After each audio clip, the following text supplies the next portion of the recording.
we'll talk a little bit more about like what that true cause or the karmic pattern of the conditioning is. And so what karma is, it's popularized in our culture sometimes in sort of the thinking of like a law of cause and effect that is, that's based upon our actions. So if I do something bad, then bad things will happen to me. The cause is I do something good. The effect is that bad or good things will happen to me. If I do bad things will happen to me, etc.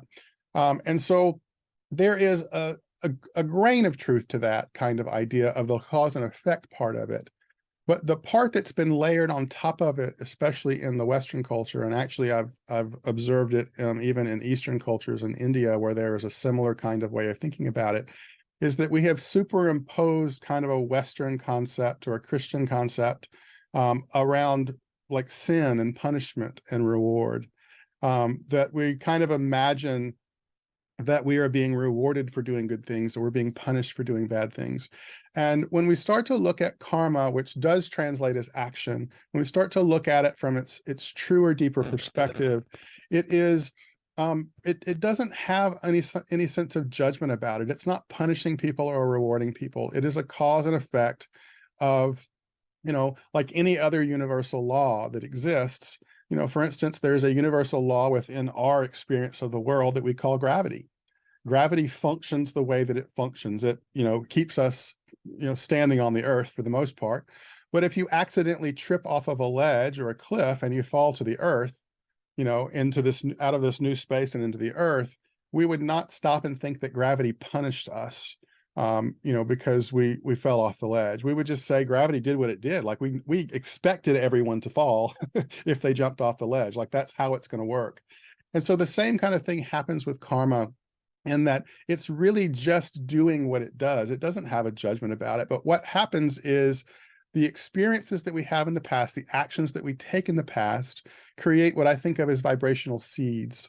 And those vibrational seeds, when they become put into the right environment, they sprout back into the same form of action and experience that the original karmic seed was created from. And so all of our actions, our experiences begin to form these energetic seeds of the potentials of the kinds of thoughts and the behaviors that we will generate based upon past experience. And so especially when a past experience is especially strong, which we can understand in our current mindset of just understanding like the idea of trauma, for instance. Different types of trauma create a very strong energetic impression within our nervous system and our subconscious mind, and is much more likely to form a pretty intense kind of strategy to avoid that pain or whatever it may be. And so that's usually a clear example of kind of how it works. But the karma isn't coming back to punish us. It's instead just becoming the sprout of the seed of the thing that it started from.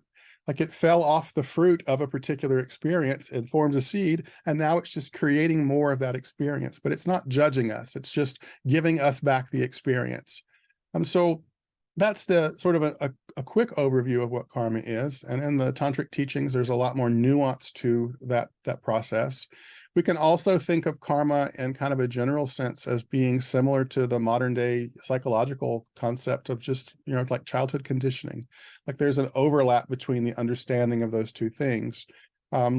But karma as a scientific principle within the tantric traditions has, like I said, a lot more nuance.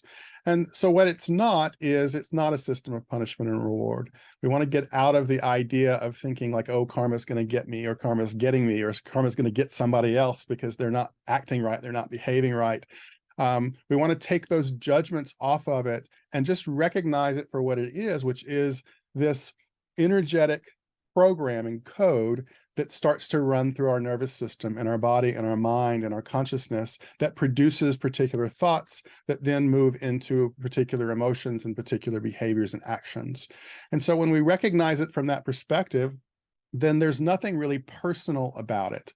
Karma is not personal. It's not punishing us. It's not rewarding us. It's just running its program.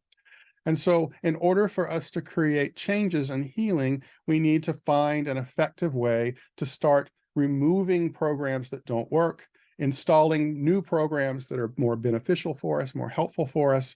And this becomes part of the process of healing and transformation, and part of shifting our mindset out of thinking something's wrong with us, something's broken, that I should be doing better, I should be doing different. It's more about, hey, this is not an effective strategy. I've got this program going, and let's see what we can do to clear that out or to install a new program.